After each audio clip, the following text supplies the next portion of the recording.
Hi there. In this video, I'm going to tell you about how to copy the format of a text and apply that onto another text. For example, I'm going to write, hi there, I'm using Microsoft Word.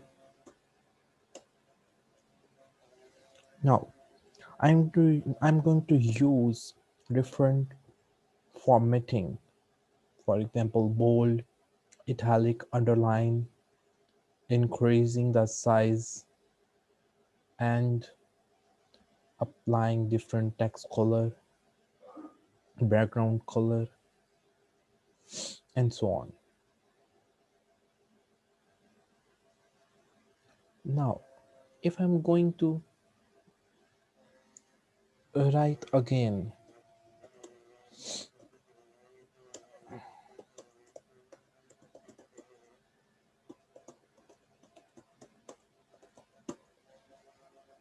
now I want to apply all these formatting on this text.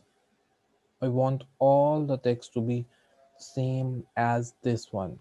So what I need to do, I have to select the text, the formatting of the text I have to follow.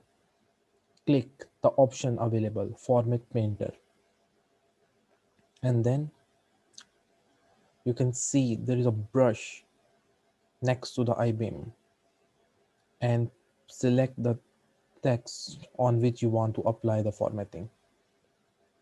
So it will copy all the formatting from the above text, and it will apply all the formatting onto the text that we have selected later. I hope you understand.